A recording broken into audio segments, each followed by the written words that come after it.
Pania cat was say drama for no say yani akaya num oh my god na bridge kese pa e boy no and I'm so amande so ababe ye fiada tuntum pa e de ama o man na so nyina mu no twedi aponyankropon ye de ho dan no so beko so akurakura ye nkakra boy ho ban aye free assign muso bia ya ide ni mu a eba liberty adrokunum ye no na chiri po enson kasa fidie so na wasugusu a wutie ene ayo sana abosomede da etroso edu enum wo mfiem pembienu ene aduonu enum Ghana de se ene anwumre kase bo bre na so sa ye de somo aseda kwa ma kansie mu akonfo so oje bread kansie won sembe som yen yenso ye bra so sa de kase bo ya edimu edika ye de esomo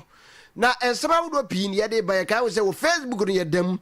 my liberty fm My Liberty FM bo my MY na fa Liberty FM so to asobrepam jebaje bre wadwe giran so ade begu ama ye ye bekenkan ni nyina enso ede ama like na she na brepam ni yakenkan wadwe giran so ede ama yasi gonwa ya ye kenkan kase boy di ama eyensama wodo pi ya chocho wuro ni ani ntiri ya ejentre ha ne ye de eba na ye de aba besombo ensama wodo ya ye de ba ebi ne se eje nyina ye nim semse ye kese bridge kese ye ba o my God na be se na watwe ekwa na otwumiedu mu anie no enei oh my God na aya mamra ni amane ade hyensia ye kachi no yakope won krabre ya ensema wodo mpanifo awodo de atodwa afa ho no jadi emu nsem bi ede eba sanso na aban krache pani ya owo sahwio so mensim ye yewura wonu nyafo domrik jesi akasa de atodwa chirim se pani se sande ukoto sa abo bi si unua so a ka chen sore ye so nya sa ka chen sore ne so a ofiri ne so a oba wo so nti nei gadam se enam so ma yade se ya to nanom wo se do no se de mpanyifo abayire bambom denden pa ya ade se na wo maso aye den no wo mbeti nsem na eno achi ye bewuram ewa pomdi mu amanebo ya efri bibia ni anwa so bekwai eba no akire mu se empos yade no yade se ye kese do enipa be se dum yenu ana apomden adwuma ikono gitum se wonom ensa ka bi ewo a jede ehonsam efiri ho ebazanso na bankrate pani ye ogina mu de ma adehye ya wo takwa ensoyem akasa ede nsema tudwa ede ensa de ye bebo mbode se ede ni nyina besom se liberty adrokurum ye no na chiripo enson kasa vidie so kasebo because so kai wo se Facebook no ye my liberty fm My Liberty FM bo modern like share wadwenche ye fa kase ye wono fagu o mebre pam ye baje bre na fe ya kenkan ni nyina enso edi amao ene ya wote no kase boyimu ene dai eyeme osomafo kwame owusu ti kase K.O.T ana wasugusu ya uti me Ghana de hye ma ye twa ye ho simakuma bi mre Liberty FM Liberty FM Liberty FM the giant of the west. Awe ade hye ma yense kase bono akenkan ase emfama empania kan to se yedu amanfo anu se ya jana yakai yanom na empania kan to se ye kafuru no so ne ye kikama adampan encha ye bia my God na bridge kese osana abosomede da na etoso ensia wo mfie mpemienu ene adunu enum ukuada awia kete ebeye da bone ede ma yen ne nyina ne se Ghana ade hye ne panifo anyintina toto wuro ya won ka bie wom ya omaina sma wonum se omukodi dwuma titiru bi ewo oboasene ne patam titiru se ba de se ya de hye gu akwam na fi yetu gadam se ya de hye ya wonum wo mayi mu asoden ene sma wodo mpanifo aka ne binum abundua e de gu o masum a eno wana montuo na mpanifo etu se nka ye bepe ne poma sibresan se gadam se ye wo hoi no e de ha wodo pa abra omayi nanso enwa ko hinya se mpanifo tu anamo ya ye betumi de atu ase na no na wonom nam kwan so ya na ka wonom ekodi sa adwumadie ne wo boase ne mpatamu ya wonom enam arupre bomframa ibi so ya na wonom de kwa anokre ekuada awia kete osana aboso ne de to so nsia no man ya nte asebode e ya arehosam de bo ban no nyina na amane boye beto odwa sa ekuada awia osana aboso ne de to so nsia ne se ena wiem sanso ema empanimfo awodo mako enwotwe 8 ya Dr. Edward Omane Boama ya na oyeso afo ya ohwe omayi bambo ensam Minister for Defense akura atwana na monsiedo Alhaji Dr. Ibrahim Muntala enso eye openi ya wono anahwe ye mpatamu enso Minister for Environment afi Alhaji Muniru Muhammad acting deputy national coordinator enso ka hu bi owura ya friend Dr. Samuel Sapon titire ne abedi akire edema NDC chine batan amanyokuo no ono so ko afi owura Samuel Aboaje kane opani ya wogina mu eprem rahye bedwadi brede ma NDC amanyokuo no na ono so eka ho saa so na flying officer Chum Ampadu na ono so eka hu bi ya Sergeant NS Ado na ono so eka ho a empanifo ma ngwatwidie grabu wonum nyina etwa na nana bonse do saa okua da wia ya yosa na abosom ne da eto so nsia o my Ghana ye wura frida abakwashe mu no eyade se wura frida na empani se eyadan ya ye kafunu ne yakeka ma adampan funu so obede ne nkwa menem amabra de amande kwan so ne na no nkramofo ya wonum wo mienu ya wo mekire Alhaji Dr. Ibrahim Butala soafo ya no hwe empatam mekire Minister for Environment and afin so no Alhaji Munir Muhammad ya oye acting deputy national security coordinator ene enkramofo muslimi for hihye mu no wo mo de fridge mu de chiwade lalai wo mo mpe enti ya la ilaha illallah Muhammad rasul lai na ye de akohye fam de yasie ampani na no wodi sa adwuma no na chesa company fo awodo ma akoma nsia ya wo sempani fo tu anamo na fe ye pe onkorabre ede nhihye ne amamre ya aka enso etwa so ampani ne nuane ampa ene dai abusia ampani fo ya amamre o my Ghana ye de yade hye ma akoma nsia arawo semo ye de wono masiwo na fe adehye ye kwa kope wonkorabre enano pei na je se utimu se na ensem no mua ayede papa ya wode wani chirem ewo Blaster Square eho ana dwumadie etimi ekoso ya mpanifo ne achocho wura ni ntini abanwodo mu mpanifo nyina ba bi beboa ma dwumadie no ekoso na dwumadie no ase mpanifo ne achocho wura dansi dia wodo ene ekoso enam so ema mpanifo no bobo no ama ebeduru oh my God na omampani abedi akire ya oye oba so kura wodi gan ewo omampani abedi akire di bremu Her Excellency Professor J na no poku ajeman ekasaye na ne nkasaye mu na wo kire mu se nokra papa se sa panifo ya hwere o no mane ya hwere de enya num dwa keke se ye adwuma da bi wono adwuma no de na wono ebo ankasa ya o man utimi mu se ya hwere de na o kire mu se owura te se yewura o mane boama na one no kra wo nhyiamudie titiri se fa no kwan pa ye be fa so na e bambo no mu ayere ya omo akasa kura hia ahyeda hyanhyamudie no beba so a obi nim na esi ya ene britie kese ya abo my Ghana no eyaro wosempa. Should all be at our usual activities, throwing up ideas in the interest of contributing to the national agenda. Your determination to succeed was high, your focus unwavering, your resolve unambiguous. Speaking with you, however briefly, revealed your firm decision to use your opportunities for the intended purpose, which is serving our country. I should be making those calls to find out how things are going and getting the usual responses from some of you. And some of the responses would be, we are trying. Our implementation plan is on course. We are making progress. Our strategies need amendment. It's not easy. We are doing our best. And Omani, you know that you and I have an outstanding meeting of the Ghana Armed Forces Council. You and I pledged to take our assignment very, very seriously. Agreed, among other things, to avoid tall and cluttered agenda, clearing items expeditiously. You had a positive reaction, the prospect of working more closely with me. I was even more excited by the prospect of learning from you. Yes, this is one more time to remind ourselves that man proposes, God disposes. My colleagues, I wish all of you full rest. Utimusa Ghana ba penny, arahuwa papa and aba awana kumamu. Abushani ayeti ye ayo my God na man penny abedi Her Excellency Professor Jena no pokwa jamai. Ana wajabo etisana seno okasa no den semi etudwa. Na nenkasa ye echi epani aka to se pani dware wi ya na nsuo asa ofie na nso to da nsuo no kakra bi kama de hohuru ya nim nyina be fa nsa. His Excellency John Dramani Mama JDM enso akura be se na kakra no timu se waboto pa awrehom ana owo ogina awrehosem ekasa ye ana wo kire mu se sabre ya empanimfo yi ya hwere wo mo man ye ntimi san kofa wo emma san se pani aka to se so wo krade a ya na nkwa entumenje na mom nei afutuo kakra ya ode e ma ne sei empanifo yi enko yeyechi no yemo ya womode se be kan ho abom ne ya pre asomdwe sene be ya yempatam awodo yabusuamu enim ya awodo no yebetimi akọ yanim na no achi empanifo no ani suadi hunu ya na wonom wo se wonom ede boa ma omban no akọ nkan a fofie antoata na wadware abam ya yehu ne asie no yemfansi yani so sene be ya ebe boa ma omban no mpuntuo so atumi abamuo.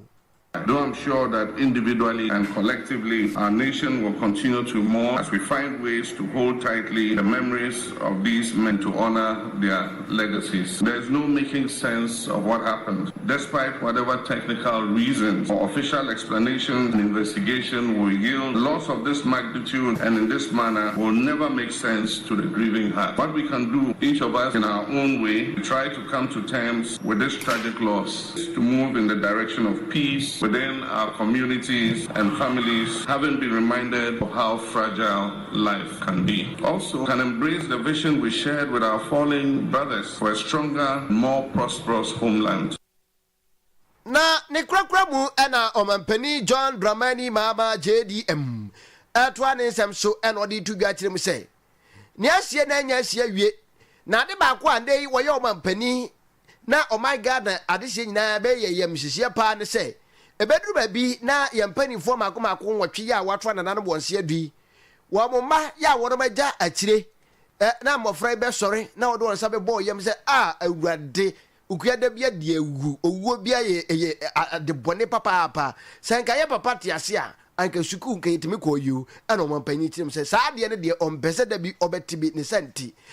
aban no be na fam de nyina de aboa se de be ya mofra wo suku hwe won daache abrabo no ebetiba wie peye no ma ya kobolo anya ye abrabo basa abrabo fi abrabo tantan bia kiranko afurupi banchi de dim pepe na mofra nyanyem sa ko basa akura no eya abrahosem ne ohaw de ma omayi moma yenti ye mampanyi John Dramani Mama. What we can do together as a nation is make sure that the life of those who remain, specifically the children of our 8 brothers, do not become the collateral damage of this tragedy. Grief can sometimes leave us feeling helpless and disempowered, but we're far from that. So it is with all this in mind that I would like today to announce the government's decision to honor the service of these individuals and secure the future of those they left behind. I humbly request the spirit of compassion that is the hallmark of our nation for these bereaved families. Promotions and armed forces are never given lightly. Posthumous promotions are the highest mark of respect, duty performed even unto death. Penny John Dramani Mama JDM ayo mampeni ya wo oman tiase my Ghana mu hwe toto niema briche kese ebo omayi na ndei omayi rugina twahia ye se ye gya yade hye no kwan no eho na wode sansam nyina ekoto ye da epania kat wo se ye bo odin hye mra enye sanso ye bo odin tu mra enye sa briche kese ye ebo omayi osana aboso ne de to so nsia no botaye ya na monto ya na de panifo enam nyina ne se kwan pa wono be fa so de hye bi agu akwam na aboa magadam sei anase fam agudie tuo bone ya de hye bi ede wonwa gusugusu etu ya wonom entifo no yebetumi atu ase ede afri oman mu na empani se na medigi aka no bowdin se ye hye mra enye ye de tu mra so enye etini ato oman yi aka hu bi amana no pei wabra owura ya e friend se kaya so trase e wade a chia bia morning show so ene opani ya ono ene se hwio so mansini ye mampani anase abankrat pani ya ohwe so aye ewon mo jamfo Dominic Jesi adwumawura wona ne trase na do pei bonkomo na enkomo no mu ana ye wura ade atu dwa kirim se he ni asi o mai mu ya arehwo sem papa enti ogina mu asase kura de yakọ ene hyedin sem de ba busua ya wona ma hwere won adehye esan ekato wo se yesi ya hwese be se asi bio enti afi gadam se no ne kono empanifo aba yere so pampe dendende se class 1 teacher a wa bo pimpinis eno ana ne nkasa ye mu ohia poto kasa mbrofo kasa ya odi to wo se gadam se ne kono aba ye rootless na je otimu se empanifo ani abere enti wakasa de akire adehia ya e wato ya TV bantam titiri obia no a wo gadam se mu no mu wadi na ho twengu firim na yemwa de esi no ma ebio ensi omangana mu bio na asre se ene etwamu a me the science ne de mehu illegal mining will be something else se yenim yenwan bibia omoye saliga mine no ayekese omotu kwan kwamanfo nkro so amkoye bia ye from omumra fie omunyai enough is enough de mboba no de memete no enye de sede yehunu no and the war na you woji against the government no has never happened in this country. I can say that for the fact the mesre se munum obi unu bi obusani bi eye bi e wo ba bi a wo bi a tunufo ka kire no omre fie ne ya after no dey I cannot guarantee what will happen. E be ruthless the meeting aka no the mesre se hwifo e yosofo e se siele ma bi obusani e bi wo ye galamse ni bi a freche obra wuro otepa be ka che ayebia ye chi be nga che ebia beto aso mo otepa jo nti wo de wan tepa na otena ho na gadam se no so de ho ebe hyemu a agikum na je se wara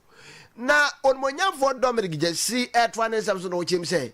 sa gadam se fama gudie tuo bone ya kan wasama ka kam ya go esa de se binom wonma abomi mfita duku ya kan wasem bia ya wonom ente no hwe gadam se no edo how abraham pao ama obobo ade se binom kro wonam gadam se ase tuo so atoa na nanam wonse do ya nche ye kura no captain mahama akura nyame fani kransie abrantek so no kama ya ugina ne nanso obo adwuma de boa so man kan ko bekọ nam gadam se sunti orai etoa na nanam wonse do ende enipa mpanyimfo maako ngotwe ena nam gadam se so ya won ma sai atoa na nanam wonse do na uye no to nchen a onmonyamfo dom de jesi girem se gadam se no won sunsuanso kora wo ye nipaduam ya pom dimu ene ne keka ho ya wa kansi so se obi antwentwe ne ho firi ho men chire mu bio men ka enwasem bio ye nyina mi se ade ye legal de ye legal de esi no ye more than enough e wo ha 2017 maso mahama meja mahama sojania branti anka obeso man pa odi boni bia illegal money nti e de ne nkwa atwa so eno entimi unsolve problem no a week I think a day before yesterday ba wotwe dem se hu anamontu ya yanka bia nhye mo anka mo hwe busuan mo so man mo nyina perish once simple sa Dr. Manebu ama before he died on that morning we had a chat where a platform go or update here nobody thought of that going to happen but and then intending come a platform so bio meaning say e yampa oni ho o abusuafo e besere enye se ha hani ba be problem no dro no se yankam yanso me se the city a ye nyina obi anye save ye nam se na makoto oto aduane edi ba bia ye aduane firi no ba bia firi na saade ye kwaso nyina aduane ye duane nyina afete obi anye save e ka galamse nka se wonye bi obi anu a wo ye save e wo ho moma ye kana se na city na mahu se enye ekom na de obi a yenye se chenhwe omo a omo finance galamse no omo ye no ko hwe de omo de galamse sika aye di se ekom na de omo a saka won so mo jai ai se kom na dewa e o san ka ujai because sika no bia ba o so de yard foforo nti o sere se we de adwobre kokobo abo wantie na se duru wi anya fe na akoy onabo se duru ha on fiu gra obebu anichie e sa se duru wade amra no e na ye adwuma nti ne ya kokobo aba no ade se moma ye hwe na ye ntie na ye mfa sa kwanya ye sonso na ye ma ade se awon ma hwere o madofo nyina na so ma ade se nyina wo sa kwanya so no ye ma mu nyina ya akọ ene hyeden kwan so nko so brepam ye besia ewo Abraham kokum jeto akase no so na ye mfiri sa ma ne ye ya eto o man Ghana yimu na ye nko ginam ewo ensem foforo mu aban graje pani ya wo ginam edema ade hye ya wonom wota kwa ensuayem mekire atoye mantam mu ayun monyafo Ebeneza Kobna na ono ana akasa de ade sede pa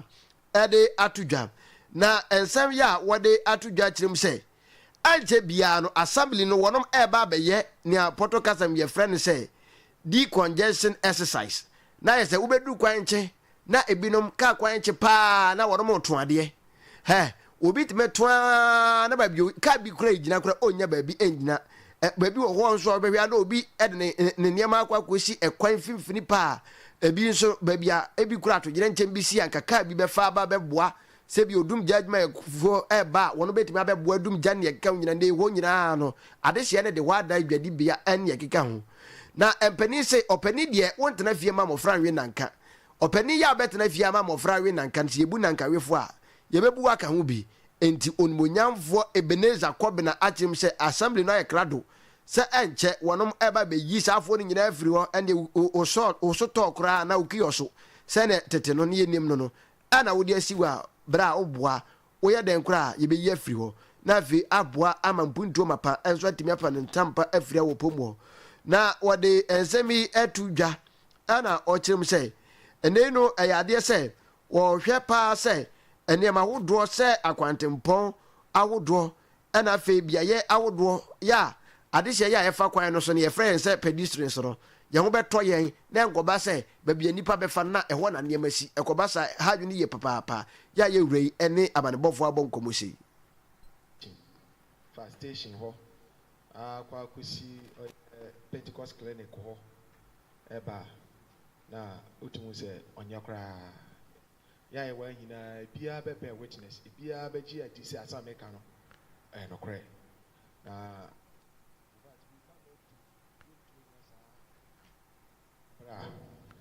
stakeholders yɛka stakeholders a ɛyɛ a yɛtena ha yi because hebi tɔn adeɛ wɔ hɔ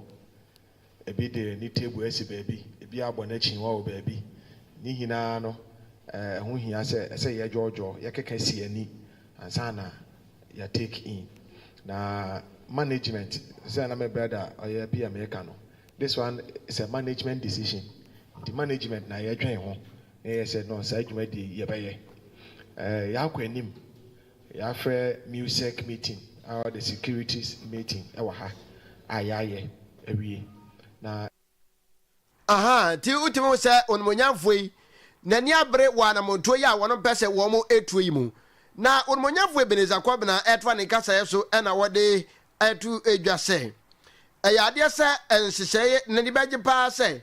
nhyehyɛeɛ ahodoɔ yɛ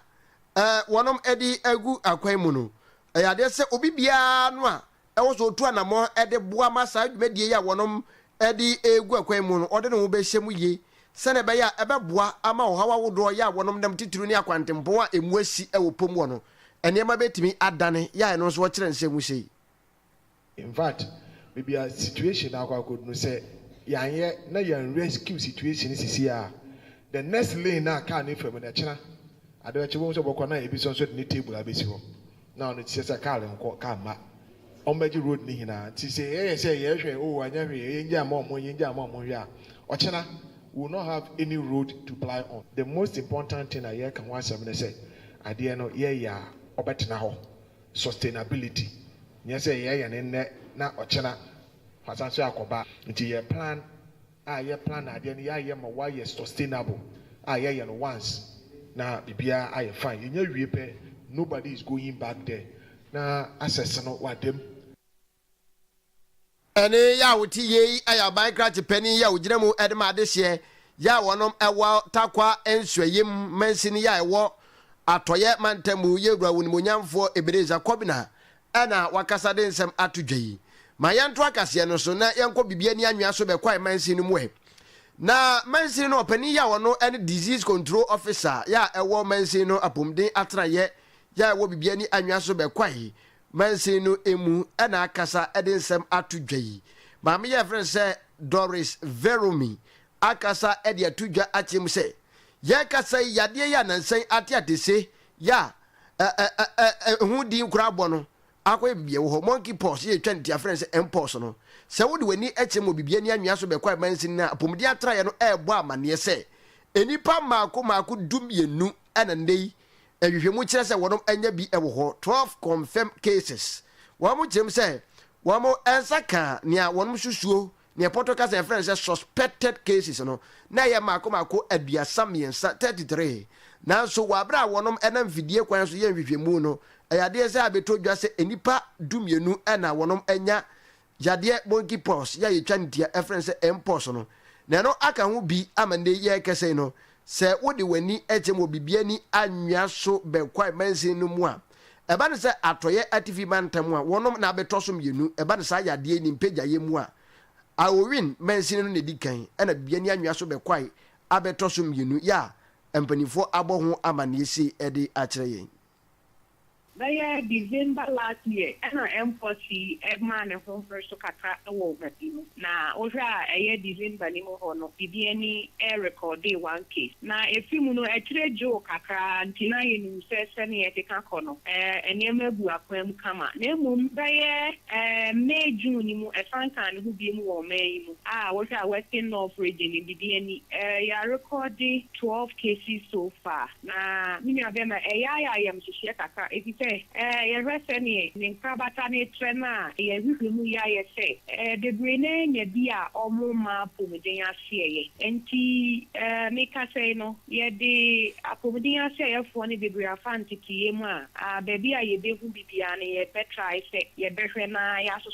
ano ntem so far no ya suspect 33 na 33 no ye hwehwemu no emu 12 and be positive now we are in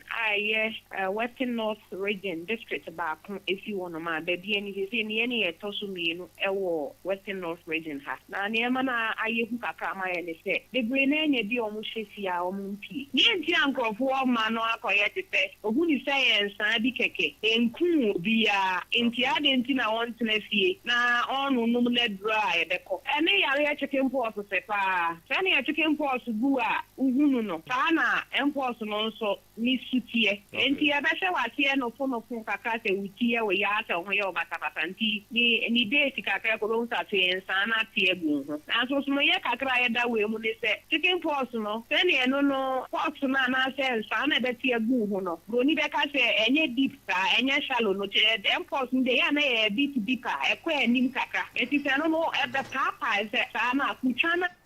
na mami tuane sam so bio editu dwa a chechire mu se nei ya kasa yade a friend se monkey pox no enfam se oyira woni ne da enfam se wadanfo na oyonko bi unua bi a woni nam se yade no bi so no a yade a wetumi anya bibre bia ne senti wakasa chechire mu ede afutuo ede amade hye kwan ye befa so se ne be ya yemfa ye ho enkoje tituru ne mwa binum omanum ye omo de ya o ma yobadwe so betwe omanum no Tempos, you know, Nipranyana, I say, initially Nipa ho, Eco Nipa ho. And she high risk for an akoye, and Nipa omone, and Moana say a room where dear Shiakete. It is a equia for, ye, you my yemuno, Yetane, and Pro, and Pussy, any a day, a dear Shia. Almost I athletic saying I had 2 room now think of 1 chain year, Jumano. And then he sent here that cat a man got 2 room now, Nemo Koya will pass our own handle a buano, and found it to